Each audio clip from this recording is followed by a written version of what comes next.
Let's talk to Dr. Alan Mendoza. He's the Executive Director of the Henry Jackson Society. Good evening, Alan. Hello, Kevin. Almost 100 oligarchs have been hit by EU and American sanctions. In Britain, 13. We do not seem to be curtailing the businesses and finances of very, very many rich Russians at all. Why do you think that is? Well, I think there's probably a twofold process. One is actually a procedural problem, which is that our sanctions legislation is different to that of the European Union since we left. And when it was actually put through, the belief is, although it's yet to be properly tested, that the extra provisions were put in essentially to make it much harder to sanction people, just like that, in the way that the Europeans have been able to do it. They have the ability to obviously fight in court. You have to be very careful about how you do these things. So that's probably step one, the idea that actually there might be a legal and procedural issue, which we clearly have to get over, because it's unacceptable, isn't it, to be in this situation where we can't do what we actually want to do because we're hidebound by legislation from a different period.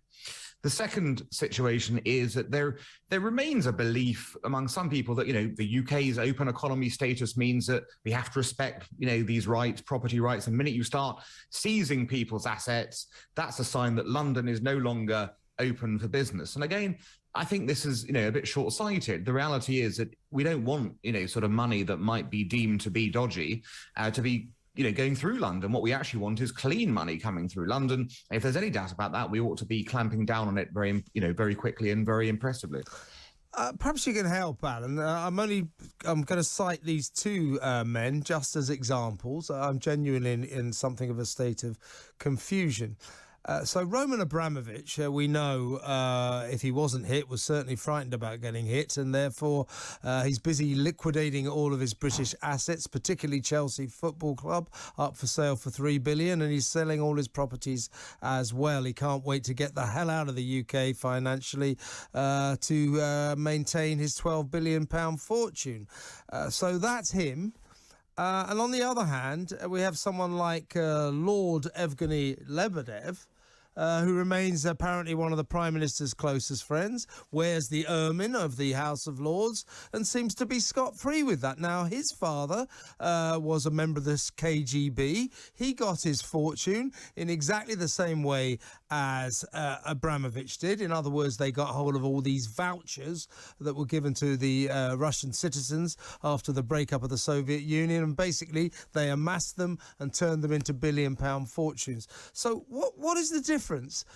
For example, as I say, it's not just about these two, between Roman Abramovich and Lord Evgeny Lebedev. How do we define a Russian oligarch? Well, look, the very term oligarch is a term that dates from a previous age. Back in the 1990s, the oligarchs were people who essentially were, if you like, an oligopoly. They were the people who ran the Russian economy. There were a few of them, and they were in charge also of political power. And the term dates from then, basically. It comes from that sort of period. The reality is that when Putin came in, he basically took control of the oligarchs, basically by decapitating them, sometimes literally. And since then, although we use the term, these are now, just sort of, Russian billionaires. They lack the political power they used to have.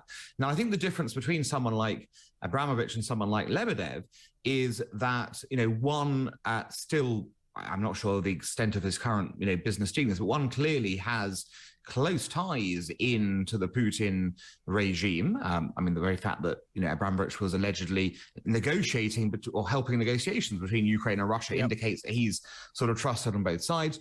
Whereas someone like Lebedev has left that behind, although, of course, there are all these tales about whether you can ever truly leave that behind. So I think the question is really one of where is your current interest, basically? Where are you based? Where are you domiciled? Now, one could easily also argue Abramovich is domiciled around the world nowadays, but clearly he's got many more ties into the Putin regime today than Lebedev does. Yes, I think the definition of the ones that we should be suspicious about, or at least that the government wants to be suspicious about, is their closeness to Putin.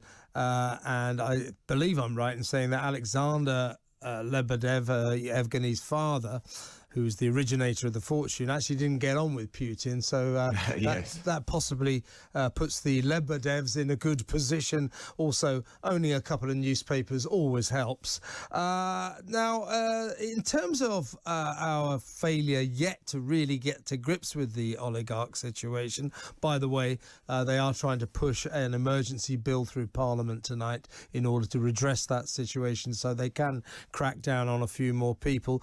But it does make me feel, particularly when you talk about the Home Office, it's more British bureaucracy. Red tape is our art form, and it turns out, although Priti Patel's trying to deny it, that while we open our arms and say, come one, come all, not quite that, but while we say to the Ukrainians, we will give you sanctuary here, there are 1 million have already escaped Ukraine, and they say maybe as many as 5 million will try to do the same. We've given 50 visas out to Ukrainians so far. That must only be down to bureaucratic sluggishness. Well, I think it's down to we've got two different schemes, don't we, to let people in. One is a sort of family-sponsored scheme and one is a other organisation-sponsored scheme. And I think, yes, there is an element of bureaucracy here because we're insisting on full checks, aren't we, in terms of, you're coming over, we're not just going to let you in and do that. I think it's interesting that the Home Secretary has started to suggest that's going to change and there's going to be a third scheme that's going to be launched in order to deal with this situation. And yes, maybe it is a red tape issue, but maybe we set the bar too high initially when it came to what would be required at the beginning to let people in. The reality is that all of Europe has opened its doors. We, do need to look at this very carefully because we can't be out of step in such a manifestly obvious crisis as we're seeing. The only thing is, Alan, to go back to the bugbear of this nation, the constant bugbear, the migrant crisis in terms of the cross-channel dinghies. We keep being told it's really, really important to keep a check on these people. It's really, really important to seal our borders against these people because we don't know who's coming in. A good point, it seems to me.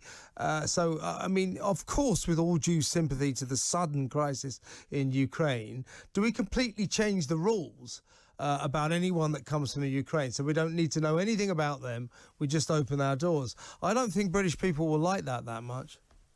I'm not sure that's correct, Kevin. I think the polling is sufficiently obvious to show that people are so upset by what's happening, by the manifest injustice of it, that they are quite prepared to consider this an exceptional circumstance. And I think, the second issue is, look, at the end of the day, when you're looking at, the migrants trying to get across from Calais, I mean, who knows where they've even come from in that respect? Here, at least, we have the understanding of where people have come from. The dangers that, we're not suspecting necessarily that terrorists will be among them. I know there is some fear, obviously, of Russian potential, kind of agents slipping in through this sort of crowd. I mean, I have to tell you, I think that's somewhat unlikely. I suspect the Russians have got plenty to do right now in trying to, control their hideous war they've unleashed on Ukraine. The idea that they're going to have the bandwidth to suddenly send agents across Europe to do this sort of thing seems to me pretty far-fetched, to be quite honest. Okay, it's a danger. We've got to be aware of it, but I think it's a small one compared to what has actually been unleashed onto Ukraine. And certainly if I was in charge of the Russian intelligence services, I'd have plenty of things to be doing in Ukraine rather than thinking of, let's slip in a few people to the UK because that might be useful. There's no suggestion the Russians are going to be causing terrorist outrages here right now. Yeah, I think they're rather busy, what with one thing and another. Alan, excellent to talk to you as always.